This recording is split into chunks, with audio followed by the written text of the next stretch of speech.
or put them on blast. We don't give no hot takes, only talk facts. We're giving all our devotion, riding high on this wave of emotion. Going all out, yeah, cause this is our time. No, ain't no stopping us till we reach the finish line. All in, we came here to win. We're gonna give everything. S-I-C-K on the run. S-I-C-K, sick, sick. On fire, we're ready to fight. We'll bring the house down tonight. S-I-C-K on the run. S-I-C-K, sick, sick. Play it on the car ride, play it when you lounge. X and O, you know that we can hold it down. Shout out to my man Sammy, got it off the ground. And to all the listeners tuned in right now, got debates, analysis, and speculation. This is sports talk for the new generation. You know where to find us, got a reputation. Sick podcast, your #1 sports destination. Giving all our devotion, riding high on this wave of emotion. Going all out, yeah, cause this is our time. No, ain't no stopping us till we reach the finish line. All in, we came here to win. We're gonna give everything. S-I-C-K on the run. S-I-C-K, sick, sick. On fire, we're ready to fight. We'll bring the house down tonight. S-I-C-K on the run. S-I-C-K, sick, sick. S-I-C-K is the sickest podcast. Tune in for the audio, or you can even watch back. Giving players all the props, or put them on blast. We don't give no hot takes, only talk back. S-I-C-K, S-I-C-K, S-I-C-K, S-I-C-K, S-I-C-K, S-I-C-K, S-I-C-K. All in, we came here to win. We're gonna give everything. S-I-C-K on the run. S-I-C-K, sick, sick. S-I-C-K is the sickest podcast. Tune in for the audio, or you can even watch back. Giving players all the props, or put them on blast. We don't give no hot takes, only talk facts. We're giving all our devotion, riding high on this wave of emotion. Going all out, yeah, cause this is our time. No, ain't no stopping us till we reach the finish line. All in, we came here to win. We're gonna give everything. S-I-C-K on the run. S-I-C-K, sick, sick. On fire, we're ready to fight. We'll bring the house down tonight. S-I-C-K on the run. S-I-C-K, sick, sick. Play it on the car ride, play it when you lounge. X and O, you know that we can hold it down. Shout out to my man Sammy, got it off the ground. And to all the listeners tuned in right now, got debates, analysis, and speculation. This is sports talk for the new generation. You know where to find us, got a reputation. Sick podcast, your #1 sports destination. Giving all our devotion, riding high on this wave of emotion. Going all out, yeah, cause this is our time. No, ain't no stopping us till we reach the finish line. All in, we came here to win. We're gonna give everything. S-I-C-K on the run. S-I-C-K, sick, sick. On fire, we're ready to fight. We'll bring the house down tonight. S-I-C-K on the run. S-I-C-K, sick, sick. S-I-C-K is the sickest podcast. Tune in for the audio, or you can even watch back. Giving players all the props, or put them on blast. We don't give no hot takes, only talk back. S-I-C-K, S-I-C-K, S-I-C-K, S-I-C-K, S-I-C-K. S-I-C-K. Turn up your volume. Because you're about to listen to The Sick Podcast. With Tony Marinaro. 55 seconds left in the penalty, a minute and 27 seconds left in regulation time. Boston 4, Montreal 3. Lafleur coming out rather gingerly on the right side. He gives it into Lemaire, back to Lafleur. Oh! The sickest Montreal Canadiens podcast. You're in the ball! Sports entertainment like no other. Rejoint, on lui fait perdre la rondelle, une passe devant. Et c'est le dégagement et ce sera la victoire des Canadiens. Stanley pour les Canadiens, le 23e de l'histoire. You found the dogs! John, you found the dogs! He found the dogs! And all together, they worked a young team to the top.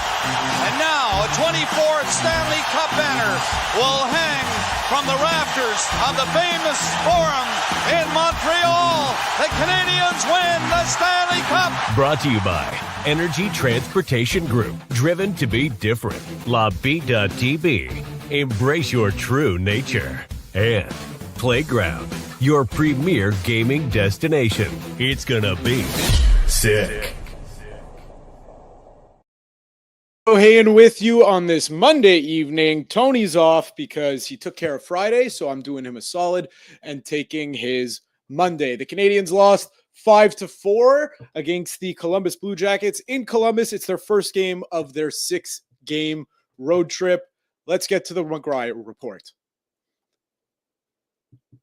The McGuire Report. Presented by Vago Italian. Vago Italian has been open for 23 years. Longevity. Not many restaurants are open that long. Private dining rooms for any occasions, birthdays, engagements, corporate meetings. Plenty of free parking after 6. Open from Monday to Saturday evenings and lunch Tuesday to Friday. Fresh quality ingredients, old world Italian classics, and new. Come see Tommaso, the most popular man in Westmount. His partner in front of the house. All right, Pierre, so the Canadiens, tough loss, but you know what? I found after a really, really flat start, an excellent response in the second. Yeah, I'd agree with you, Matt, 100%. You know, the biggest thing for the Montreal Canadiens in this one was they could have mailed it in. It's the last game before the Christmas break. They're on the road. It's a pretty hostile environment in Columbus. You know, there's obviously some former players that used to be in Montreal, namely, Monahan. But you look at it, and Jordan Harris, but you look at it, and the Canadiens pushed back. They pushed back really well. What I didn't like, and I'll tell you right now, and it's pretty quick, is in the third period when they've got all the momentum, Cole Caulfield got frustrated because he missed on a breakaway and he took a bad penalty. That can't happen on a good team. That just can't happen. You know, I also, another thing I didn't like was maybe something that had to do with that frustration was he was battling in front of the net. I forget who he was with, but, they were going back and forth, giving each other shots. And then Caulfield took a horizontal cross-check stick right to the lower back and no call. Maybe that had something to do with the frustration. But, that was Matej. That was a young kid, Matejchuk, who was just playing in the National Hockey League for the first time. And if you watch the whole replay sequence, it's Cole that rips his feet out from underneath him, and the referee's looking right at it, and he's going, "No, you're not getting away with that one. No way." So he didn't call Caulfield on his penalty, and he's not going to call Matejchuk for the cross-check. Caulfield's an interesting player for the Canadiens these days because, since Laine came in, obviously, he got injured during the game. We'll get to that soon. But since Laine came in, Caulfield has been putting up the assists, but not really up on the score sheet in the goal category. So now with Laine back on the shelf, they're going to need him to step up a bit, and a little bit of a cold streak here for Cole Caulfield. Yeah, it happens for all goal scorers, and obviously he's a guy that's just, again, building his career like a lot of the guys in the team. I don't fault him for his efforts. I don't fault him for the way he's playing. He's making some real smart plays. I just didn't like that play. It was at a key time in the game, and he knew it. He knew it as soon as Columbus scored. He's like, "Oh, man, I can't believe this happened." And he knows. That being said, Canes pushed hard. Right till the very end, they pushed hard. So they're taking incremental steps, which is really good. Yeah, I thought that was a good response because, I think a lot of Canadiens fans can look at that game, especially after the first period. They went on a little bit of a streak, 3-game winning streak, and it's happened before in the season where they go on a little mini 2-game winning streak, and then they just get absolutely dominated in the game. So I feel like Canadiens fans maybe we're going, "Oh, here we go again." But, there's no moral victories in hockey when it comes to the standings. But when it comes to moral victories, that's certainly a positive you could take out of this game, especially with the heat that's been on Martin St. Louis before that 3-game little winning streak. Matt, there's so much to like. You can start with Jake Evans and the way he's playing. 3 goals in the last 3 games. You can talk about Emil Heineman and the way he's playing. You can talk about Yoel Armia and the way that line is played with Heineman, Armia, and obviously Jake Evans. Jake Evans was almost 86% in the faceoff circle tonight. On the road, that's an amazing accomplishment. He deserves a lot of credit. He's playing fantastic hockey. And you can look at the way Nick Suzuki's starting to dominate the puck. Really good. Slavkowski's getting more physical. He's starting to move his feet. That's good. Even Kirby Dach, think about those 3 glorious opportunities he had off the Jake Evans feet in the 3rd period. Phenomenal. I mean, he doesn't score because he doesn't elevate the puck, but he's in there. He's battling. That's where he's got to be a factor. So as much as Canadiens fans are not happy they lost tonight, I still see a lot of positive things from the team that are really encouraging going into the break. Completely agree, because I think it's tough for Canadiens fans right now because, the whole in the mix phrase is, hanging over their heads from the beginning of the season. And they really fell flat right from the get-go. And then, maybe a little bit of life injected because Patrik Laine comes into the lineup. He's scoring on every power play, it seems. And then, they're looking good. And then they had a chance to win 4 in a row and then they fell flat. But again, like you said, I liked a lot from what I saw today. And the biggest thing, like you said off the top, was it's so easy to roll over in this situation. You're on the road. You're about to have 3-4 days off, go back home for Christmas to see your families. And they didn't get complacent out there. They didn't get complacent. They fought hard. And one thing I got to say, it's I don't know if this tickles your ear. It makes me laugh every time I hear it. It's on the broadcast, is whenever they call the Jake Evans line the 4th line. I think we could call this the 2nd line now. That line, it just seems like every time they're on the ice, something good is happening for the Canadiens. Well said. What I would call them more as an identity line, because they are giving the Canadiens an identity. And Marty St. Louis recognized that. That's why he's starting him. It's a lot like what Casey Cizikas and Cal Clutterbuck and Matt Martin used to provide for the New York Islanders. So I maybe not as much thump from the Canadiens guys than what the Islanders guys had, but it does make a difference. And there's an identity there in how you start the game or how you start a period. And again, I can't say enough good things about Jake. And hopefully people are starting to realize he's a valuable component to this organization. He really is. Now, I don't know if that translates into a new contract or not. I don't know what they've put aside in the budget for, a dominant face-off player who kills penalties, can produce some supplemental offense, but really is an excellent depth player in an organization, outstanding depth player. Yeah, and it's always great to see someone who's a late bloomer, because I got to say, even, if you look back at the tape on me throughout the years on this podcast, I've been pretty critical of Jake Evans because, after the Canadiens Stanley Cup run, a lot of people thought, okay, that's it. He solidified himself in the lineup. And then, like a lot of other players on this team, the past few years haven't been very easy for Jake Evans. So it's really nice to see him blossom like this and finally really show his true potential. And hopefully for him, he cashes in on it. Well, again, I don't know what the dollar value is going to be, because the comparables aren't going to be friendly for him. So sometimes when that happens, when you're negotiating a deal from both sides, you say, we'll trade money for years, or we'll take less years. You're going to pay more money.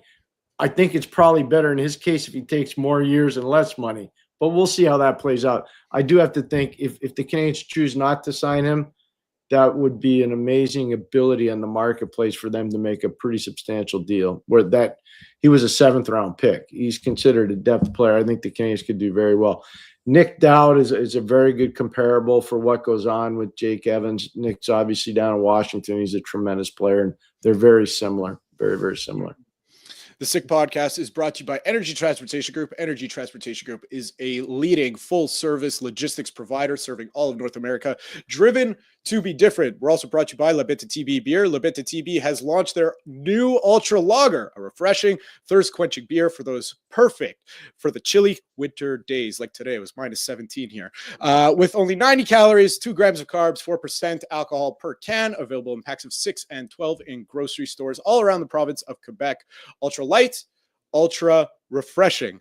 So back on Jake Evans, it's interesting that, this has turned into a really interesting conundrum for Kent Hughes because, do you pay Jake Evans money? He's probably going to want, I would have to imagine, I can't put a number on the years, but I'd have to imagine he'd want somewhere around $3 million a year.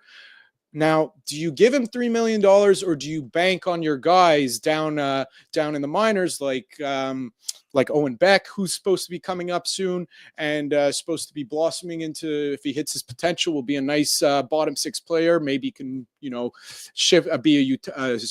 a utility knife up in the second line if they need him. I don't know. I'm not a scout, so you got more of a scouting record than I do. Matt, I think with Owen Beck, he's probably better suited as upper in the lineup, maybe a second line, but definitely a third line. I don't see that checking component to his game as being a bigger guy that can do that. Jake has grown into that role. Jake was also really well prepared. People don't give enough credit to Jeff Jackson at Notre Dame. I saw Jake play a ton of games. I broadcast when NBC had the rights to do the NHL. We also had Notre Dame hockey, so I did a lot of games that Jake played in. And you could see there was definite potential for him to play in that shutdown type of a role. The Canes have a lot of guys coming. It's not just, Owen Beck. They got a lot of guys coming. What about Florian Jack-Guy maybe in that position? Maybe Luke Tuck in that position. They move from wing to center. Not that I see that happening. There's just so many down the road. Michael Hayes is another one, even though he's probably going to be a top six forward. So lots of different options. But I just know this. The Canes are about to go to another level. They are, and they're getting really close. I think if Jake Evans is here when they're doing that, it makes it better for them. I really do. Yeah, and it's hard to make that decision, just break up that line of Evans, Armia, and Heineman, because it just seems, I don't know what the Canadians are going to do with Yoel Armia with his contract being up either. You'd have to imagine probably if you had to put money on it, he'll probably won't be here next year, but you never know. But the pairing of Jake Evans and Emil Heineman, that is something that I think a lot of Canadians fans could get used to, because it's hard to, you think because he's been around for a long time, Jake Evans, he's still got a lot of good years left in him. Yeah, he does. He's not 30 years of age yet, but no, you're right. And he hasn't really had substantial injuries where you'd say, oh boy, I'm really worried about him, because one of his calling cards is his skating, and we really haven't seen a lot of lower body injuries with him. So no, I think there's huge upside still with him. The biggest thing I think with Montreal is they're starting to figure out what they're going to be as a team. The roles have been created. The players have chosen to accept their roles. Obviously, Laine makes a huge impact when he's healthy. That was kind of a weird situation tonight. I kept looking, going back to see if I could find the injury. He did take a couple of hits, but they weren't anything that were just so crazy that you'd say, wow, now I know exactly where he got hurt and what he hurt. I didn't see that on the tape. I just didn't. Yeah, I know. It was really weird. The broadcast showed two replays of two different hits, and they kind of just looked like routine plays by the Columbus player, just finishing their check. Kind of looked like he was wincing off both of them a little bit, but that's a tough blow for the Canadians. And again, you know what? You want to talk about a test to resiliency. I think it's a little easier, just on the surface, to finish a game down a man. But then if he's out for, a week, 2 weeks, 3 weeks extended, that's when your resolve really gets tested, because no question. To see how they'll respond to that will be massive. Yeah, no, I agree with that. That's a very fair point. Again, now what does this do? We'll see. We'll see what the report is. I hate to speculate on injuries, so we'll just see how it goes. They've got some time till they have to go down to Florida and play, but we'll see. We'll see how it all goes out, shakes out. So talking about going to Florida just got cranked by Tampa Bay. So, yeah, but turnaround's fair play, right? Because Tampa cranked them pretty. Yeah. So, Florida cranked them pretty good the other day. So that's how it works. So, Florida's going to be ready to go on Friday, I think it is. Yeah, Saturday afternoon at 1 p.m. So, they'll be ready to go. I think I really do believe that. Listen, I'm not going to fall into the trap anymore of believing that the Canadiens are going to go on a run. I mean, listen, anything's possible. I just don't see it happening. But I think they're going to be really well prepared for that game against Florida. It's been a couple times this season where they've had an extended amount of time off between games. The last one I could think, I forget who they played against last, but then they had about 5 days off and they played Vegas, and Vegas just walloped them, on home ice. And I think the Canadiens have learned some harsh lessons since then about coming out flat against top level teams. And I'm really excited to see how they come out against Florida, because this is a road trip that has been the boogeyman for the Canadiens for the past couple of years. No, it has been. It's a tough road trip too. It's a tough trip. You go to Florida, you go to Tampa, then you go to Vegas. Thanks for coming. The interesting thing about Florida, I don't know if you were following the game at all, but Matthew Tkachuk got taken out of that game with the knee-on-knee hit with Kucherov. So we'll see how that affects Florida going forward, because obviously Matthew's a huge part of that thing. But no, I think, again, Canes are a work in progress, Matt. They're far from finished. I think they're developing nicely. I know people want to get much more earlier than what they're able to do right now, but see so many positives. I mean, Lane Hudson, come on. How could you not respect what he's doing? The additions on the back end, you look at Caden Gooley now and how he's fit in with Carrier. That's phenomenal. Like, that's a ready-made pair. That's outstanding. Arbor Jack guy's improvement has been tremendous. David Savard wrote his name on this paper next to me. Yeah, I wrote Arbor Jack guy on this paper. Yeah, so I mean, there's a lot to like. There's a lot to like what's going on. I can tell you right now, Logan Mailloux is an NHL player. Like, he's ready to play. Now, I get what the Canadiens are doing. Let him stay down there and develop, because that's smart stuff by the management team. So there's more to like than not like, I can tell you that. It's for sure, because, it's tough when the product on the ice, you just see them sometimes, they come out a little flat, and then it's a tough league. Anyone could win on any given day. This isn't, basketball where one player can make all the difference. This is really a team effort. So, I think that's the tough thing right now for the Canadiens. But like you said, when you really pick it apart and take the emotions out of it, and you really start to focus in on some certain players, there really is a lot to like. Like you said about that Carrier-Gooley pairing, I really like that, because now that Gooley is playing with an absolute steady presence, I'm not going to say Caden Gooley has the offensive ability of another Lane Hudson or a PK Subban, but he has some offensive ability, and now that could be a little bit more explored when he knows he has someone back there who's a little bit more responsible defensively. Yeah, absolutely. Plus, he's playing on a strong side, man. That's a huge part of this thing. I mean, when he was playing on the right side, and I watched this kid play a lot in junior, a lot. And when he's playing on the left side, he's a better player than when he's playing on the right side.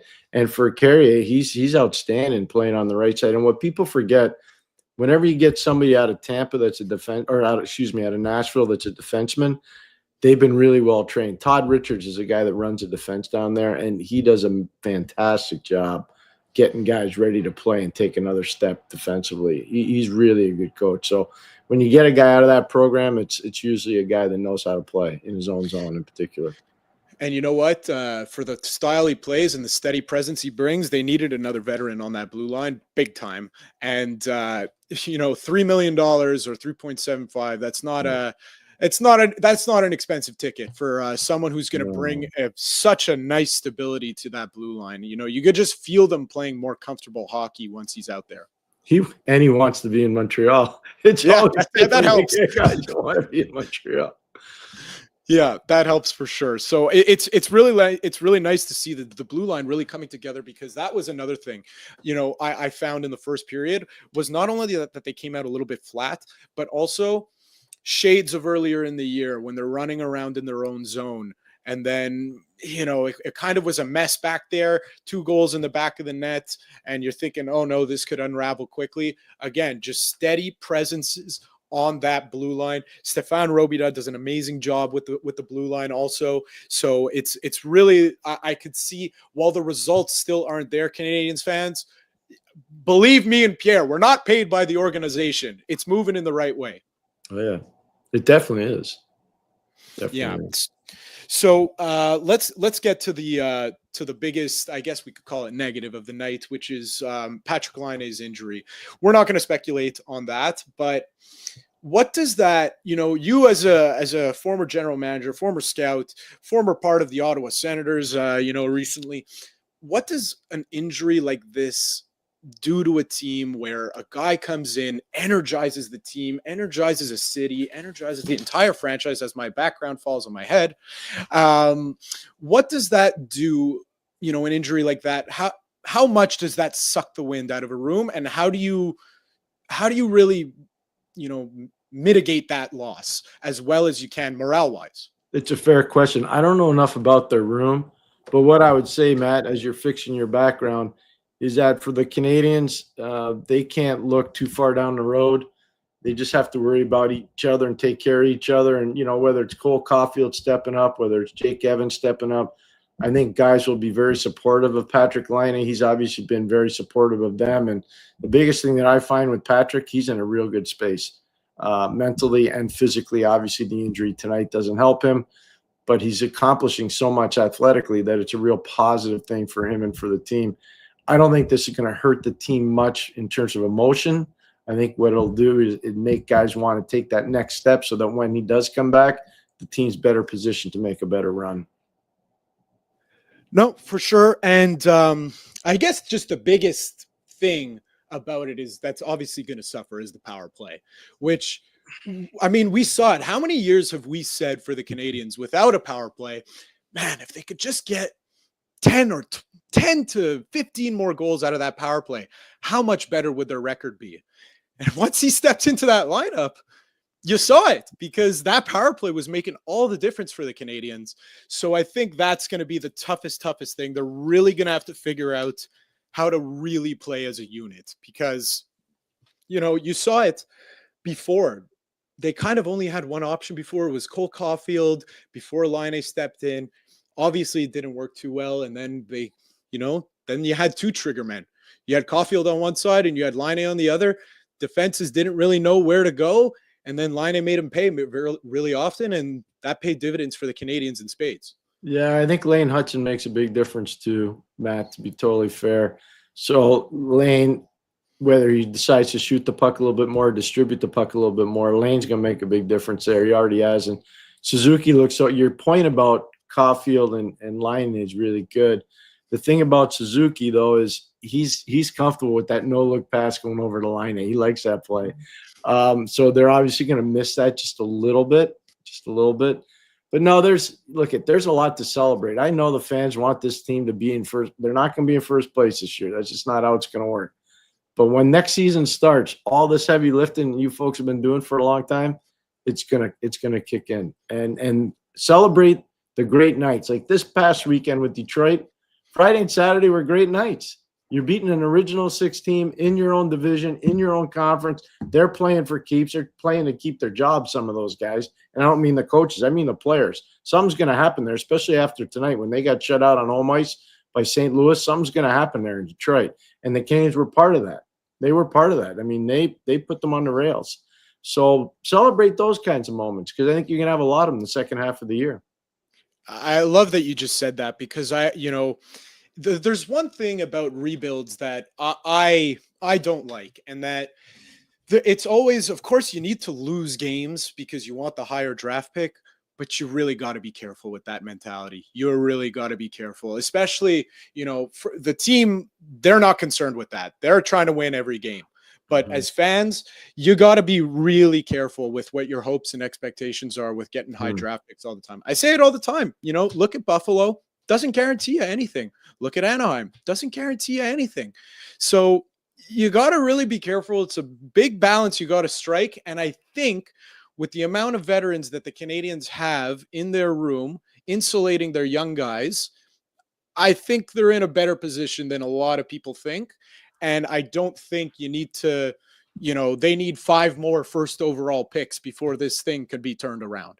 People in Edmonton thought that was going to be the panacea for them for a long time, and it definitely wasn't. I mean, I look at Taylor Hall and I think about, what a career that kid could have had.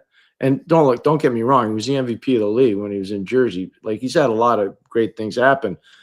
but it wasn't where everybody thought when he went to Edmonton. It never was, and you can go to Brian Nugent-Hopkins, same kind of thing, and it wasn't until McDavid and Draisaitl got there. But think about all those wasted years. We're talking from 2006 till about 2020. It's a lot. That's a long time in the NHL. That's 15 years. That's a long time. And you could also take a look at Toronto. One piece really changed the course of their organization. Of course, they had Morgan Riley and Mitch Marner and William Nylander, but getting that first overall in Austin Matthews really changed their direction. But it kind of felt like they weren't ready for the step. Now they're always caught. Montreal fans love to poke and make fun. They're always caught in the first round, except for that 1 year. And it didn't really get them anywhere. That's why you really, really got to be careful. It's a hard league. And once you get into that habit of losing, just take a look at the teams that are constantly at the bottom of the standings, with the exception of Chicago, because they had their success. It's usually the same teams, down there in that range every single year, because that's just the way it goes. You get into that habit, you build that culture of losing. It's tough to get out of. That's fair. The one thing I'd say is I'll use the Pittsburgh Penguins as an example, though. They win the Cup in 91, they win the Cup in 92. They don't win the Cup until 2009, but think about it. They get Crosby in the lottery in 05. And think about how that changed the entire dynamic of their team. If Sidney Crosby doesn't go there, think about where they could not even be in Pittsburgh. They might be in Kansas City. I'm not kidding you. It was really close for them leaving. So one player can make a difference. It's about the team building aspect, Matt, more than anything else, recognizing what you got to do to build your team. I think Montreal is actually realizing that. I think Jeff Gordon and Kent Hughes, along with their scouting staff led by Nicky Bobroff, the amateur scout with Marty Lapointe, I think they've done a really good job recognizing the importance of team building and the different pieces you have to be successful long-term in the league. They're not building this for a one-hit wonder. They're building this for a long amount of time of success. Sick Podcast is also brought to you by Playground Poker. Ring in 2025 with glitter, groove, and glam at Playground's New Year's Eve party. Get your party bracelet and access to all the excitement across the floor. Starting at 5 p.m., bracelets are required for entry. Just $20. You'll receive $20 in free play and a glass of Prosecco to toast the new year. Bracelets are also required for poker action on the third floor. Get ready for an unforgettable night of music, dancing, and exclusive gaming fun. Celebrate in style only at Playground. We're also brought to you by Betway. Go all the way with Betway and get a free bet up to $200 if your first bet loses. Scan the QR code on the screen or click the link in the details section to create an account and redeem your welcome offer. Offer is available only for new customers. Terms and conditions apply. Offer not available in Ontario. Must be 18 years or older. And please play responsibly. Okay, so listen, we're talking team building, and I think we see eye to eye on a lot of things, which little pat on the back for me. It's good for my repertoire to be seeing eye to eye with Pierre McGuire. But I look at the Canadiens and how they're building this thing, and there's a lot to like, but it feels like still, they're close. They're close to taking a step, but there's still a lot of holes to fill. I'm hesitant to call Demidov a surefire thing. I know we hear so much, and it's 95%, but so many things can happen. And Michael Hage is an exciting prospect, but again, so many things can happen. What do you think they could do? Not necessarily tomorrow, but, what do you think they could do in the meantime to maybe, come, February, give this team a little shot in the arm, without mortgaging so much of the future, and also striking that balance of, gaining more assets for the future? They have to look at the second center position. That's an important part of it. Is Kirby Dach going to be able to get better?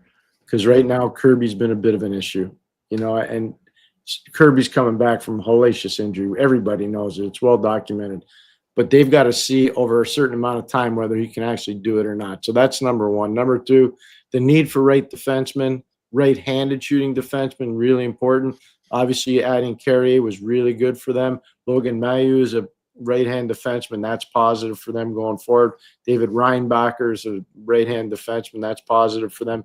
So they've got guys flushing through the system, which is really good. But they still, if you can do it at the NHL level, that would be great as well.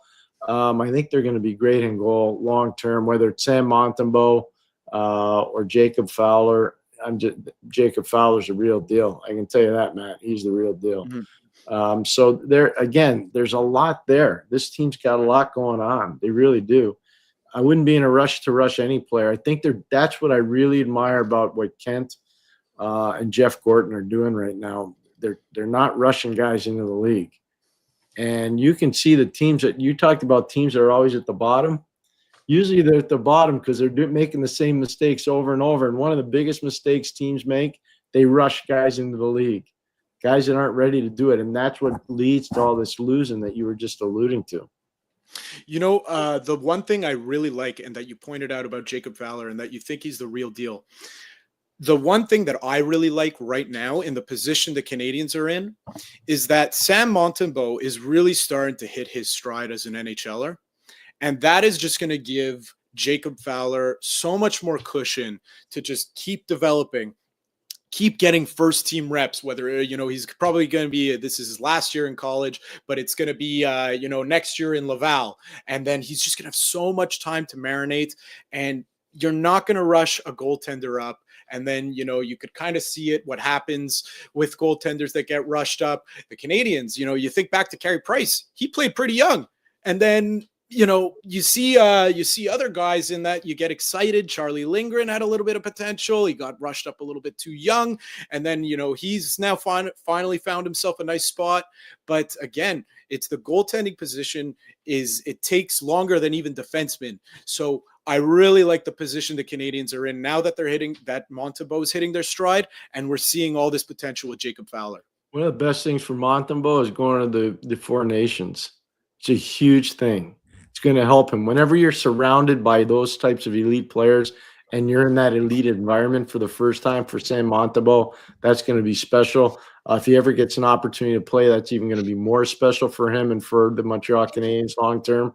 But no, I think, again, you'll just look at how they're allowing their players to evolve and get better. The coaching has been outstanding, especially on the development side.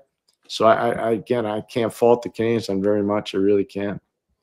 Yeah, and you know what? Montembeault getting those reps in, he's been at the IHF team in Europe through the summer tournament at the World Championships, kind of backstop that team to win the gold medal, which is where really everyone started to really take notice of him.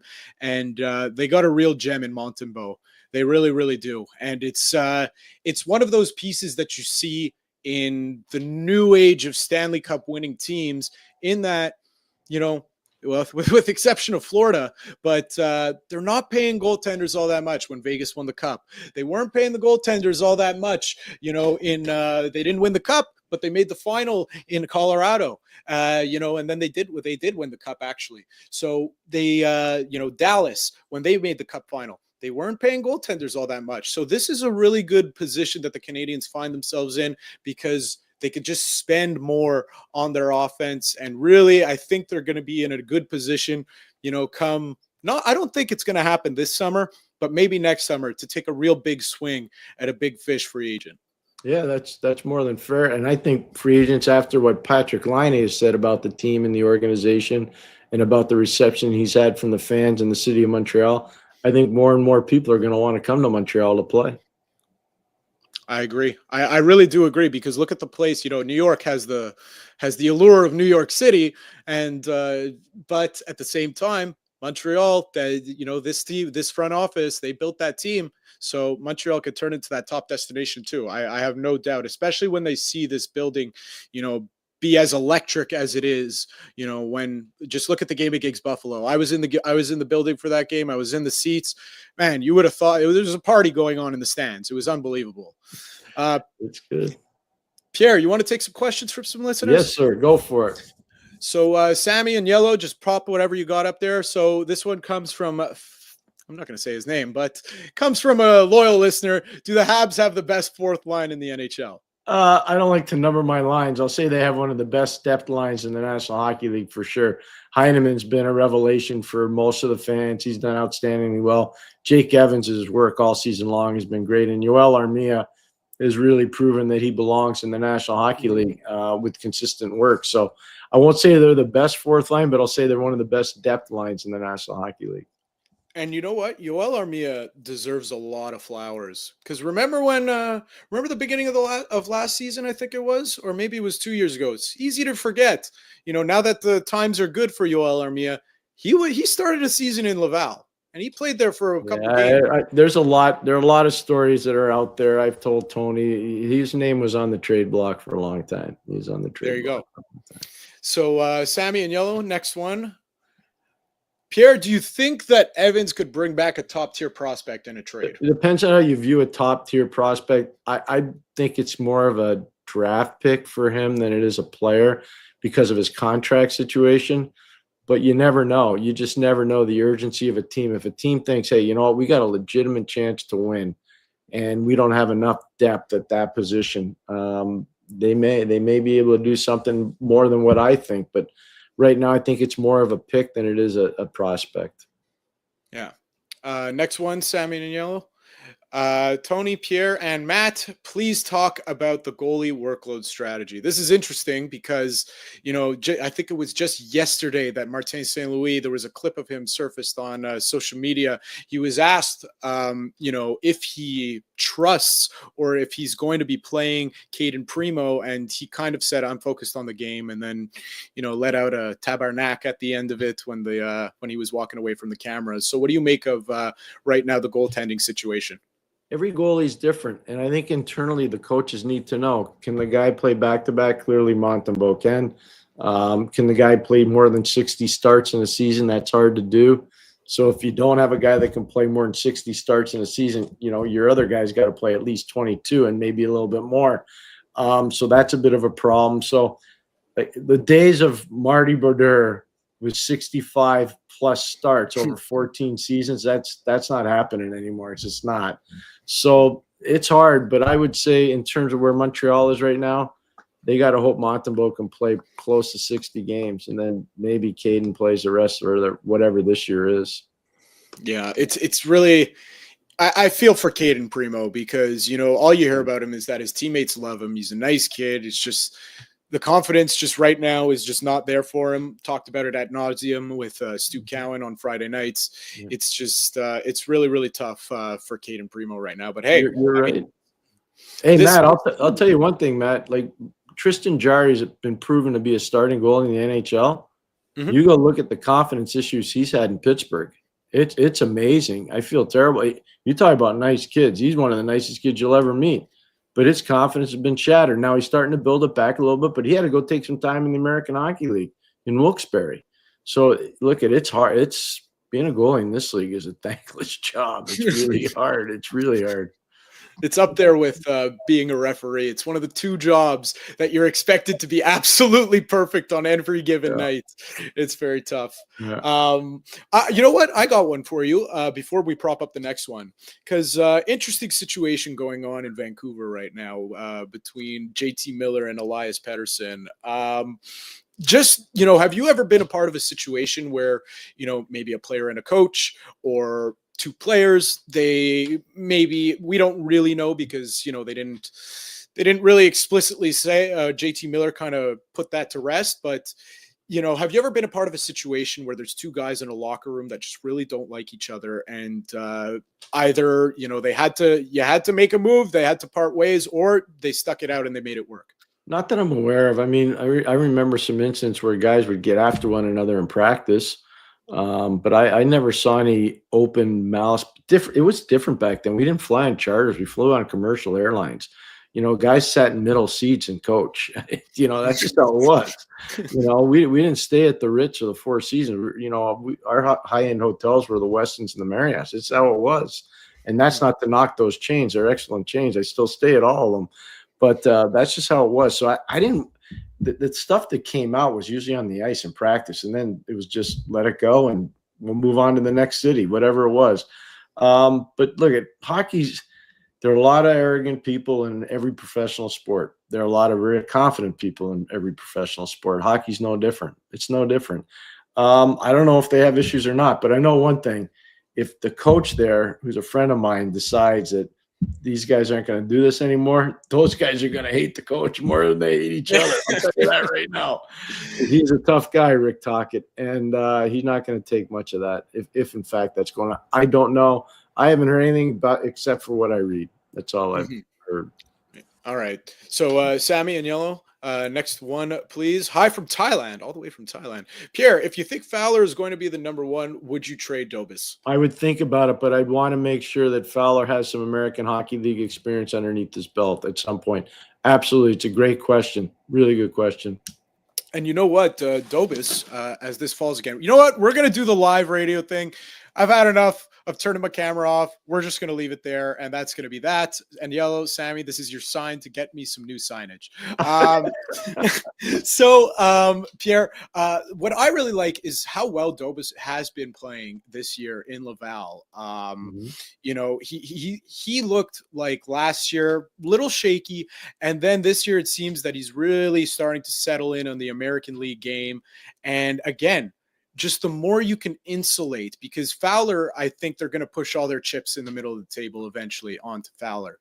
So I think that as you keep more goaltenders in the system, it just insulates him more and just alleviates the pressure. And it says, hey, we're going to give you all the time you need to turn into what we think you can turn into. New Jersey Devils did it for years, and it's such a good point that you're raising, Matt. So I'll use an example. They had Chris Terreri, they had Craig Billington, they had Kirk McLean, they had Marty Brodeur. I mean, you go down the line, it was a murderer's row of goalies. Mike Dunham eventually found his way there. Think about all the names that I just said that ended up being starting goalies. If they weren't starting in New Jersey and all of them had a chance to, they were starting somewhere else where the New Jersey Devils got assets for those goalies. Nobody ended up being better than Brodeur. But the point is that they were all there at the same time or around the same time, you know, and it was a 1990 draft with the 20th pick overall that Lou Lamoriello said, we're going to take Marty Brodeur. And they did. And the rest is history. There was only one goalie that went ahead of Brodeur, and that was Trevor Kidd. And he went 13th to Calgary. You know, think about it if the roles were reversed. Yeah, but that's it. Again, Trevor Kidd had a great career. He did. He had an unbelievable, but he didn't have Marty Brodeur's career. Well, that's it. That's it. It's easy to get overshadowed that way when you're in the same draft class as Marty Brodeur, because someone as young as me, I'll be honest, I don't know who Trevor Kidd is, but that's probably because Marty Brodeur overshadowed him, and you know, I wasn't a Calgary Flames fan. So just that's the whole thing with goaltenders. It's just at really at any position you want to insulate any developmental prospect, I think would be my philosophy. And it's just the best to do it. It's easiest to do it with forwards because, you know, you throw them in the NHL, sink or swim, they'll probably figure it out. Defensemen take a little more time. Goaltenders take the most time, traditionally, generally speaking. So next question, Sammy and Yellow, please. Hudson hits lots of shin pads at the point. Risky.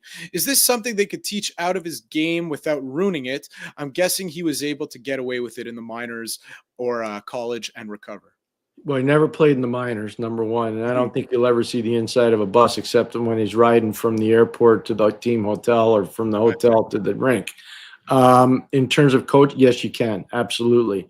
And so some of it's film study and some of it's lateral mobility and some of it's just making sure that he's got the self-awareness, whether to shoot it or pass it. Usually his decision-making is really good. He didn't have a great night tonight on the offensive blue line. He was adequate tonight for his standard, and he'll just continue to evolve and get better. The one thing I get concerned with, I saw it tonight, there was a physical edge from Columbus that I usually don't see from them, and they were definitely going after him, which is fine. That's part of the deal.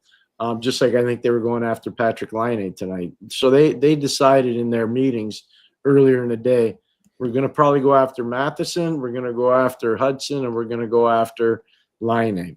And they were pretty good at it tonight, Columbus. They deserve a lot of credit for that. No, that's it. You know, we're singing the praises of the Canadiens so much. But really Columbus played a really, really good game. And that's just, you know, that's something I wonder about Hudson is for someone of his talent level. And of course, you never stop learning at the NHL level. But at what point is it, let's say we're talking in March now, and you're 60 games into the season. At what point is it, okay, you might be a rookie, but you're also 60 games into your career? Some stuff starts to become less acceptable. Well, I would show him a lot of tape of Quinn Hughes playing in Vancouver. And if you look at Quinn Hughes, not counting the first 5 or 6 games when he came out of Michigan, but you look at his first 2 years, he was minus a gazillion. And so they just let him play. I wouldn't try to stop him at all. Never take away that player's creativity, because he's going to break a lot of things because of that creativity in a positive way, not a negative way. But there are certain times in the game when it's more acceptable to do those things. And I think that's part of what you try to coach him at. Being aware of the time on the clock is really important, especially for the last man back. And a lot of times in a game, he's the last guy back. So that's just part of his learning that's going to continue to evolve over time. Well, there you go. So I hope that answered your question there. Next one, Sammy in yellow, please. This one from Nicholas. Why do the Habs have so many bad defensive mental lapses? A Blue Jacket crossed the ice, passed through 4 Habs for a point-blank scoring chance. I think that was in the first period. It happened a couple times, actually. Yeah, you know what, Nicholas? I agree with you, by the way. I thought they were shaky in the neutral zone. I thought they were shaky in their own zone. So tonight, I didn't like their stick positioning. I didn't like their body positioning. I think they were watching the puck more than they were watching their areas, which is something that happens. But I thought they reeled it in a little bit. And then obviously the Cole Caulfield penalty late in the game really hurt them and allowed Columbus to go on the power play and tie the game up. The Marchenko goal, there's not much you can do there. That's just an elite play made by an unbelievable scorer. Yeah. That kid's going to be special. He's going to be really special in the league. Yeah, he's one of those guys that you could just watch him and you said, man, if he wasn't playing for the Columbus Blue Jackets and he was playing for the Montreal. Ottawa Senators, the Montreal. Yeah, exactly. Montreal. You don't even have to go that far. If he was playing for Montreal, we'd be hearing his name nonstop, probably more than, just as much as we're hearing Yuri Slafkovsky's name. Very fair. Very fair. Let's take this one from P. Cormier. Pierre, why do you think Mailloux has taken a back seat on the number 1 power play in Laval? Good question. And I don't know the answer to that, except here's what I would say. Sometimes you don't want to give a guy too much too soon. And maybe there's certain things in his game, like power play, something that's easy for him. You want to get him in a position where there's certain things he needs to work on. Number 1, complicating the game a little bit less in his own zone, making things easier for himself, recognizing outlets, understanding proper stick and body position, when to eliminate, when to go after somebody, when to back off. So I think they're probably trying to weed some bad habits out of his game. And one of the things you do to weed the bad habits out, you take away the sugar. Take away the sugar, because the sugar is the power play. Just take it away a little bit. We need you to focus on something else. Eventually, I think he will be back on the first power play. Let's say you take away the sugar, they'll tighten up real quick. They want the sugar. They want the sugar. So one last one before I let you go. Do you expect do the Canadiens replace Dvorak and Armia with Joshua Roy and or a couple free agents? Well, I think Joshua Roy is going to be up in the NHL, whether it's at the end of this year or after the trade deadline. But the one thing I would caution, and Montreal's aware of it, they don't need me to tell them, they want to have a run in Laval. And I think if they're going to have a run in Laval, Joshua Roy's got to be part of it. The one thing I'd say, though, is that eventually I do think Dvorak will not be part of the team. I think eventually Armia will not be part of the team just because of contracts more than anything else. And they do have in-house replacements that'll be a lot cheaper. There you go. So, Pierre, I want to thank you for joining me on this Monday evening. I don't know if it's as snowy and cold as it is back where in your neck of the woods, but if it is, stay warm out there. Oh, it's snowy. I'm up north. I'm a little bit more north than you are right now. Oh, there you go. So, but Matthew, it's great to visit with you and talk with you. Keep having fun. Have a great holiday season. Thank you so much for working with me tonight. I appreciate it. Thank you, Pierre. I appreciate it. And Merry Christmas. Happy New Year's to you and yours. Thank you. Thank you very much. That was Pierre McGuire. I'm Matt Ohayon. I got to get this background off my head. Thank you all so much for listening. Tony's back tomorrow. I'll be back on Friday. We'll catch you next time. And that's a wrap. Hope you don't miss us too much until next time. Follow The Sick Podcast with Tony Marinaro on YouTube, Instagram, Facebook, Google Play, and Apple Podcasts. The Sick Podcast is brought to you by Energy Transportation Group, driven to be different. TB, embrace your true nature. And Playground, your premier gaming destination.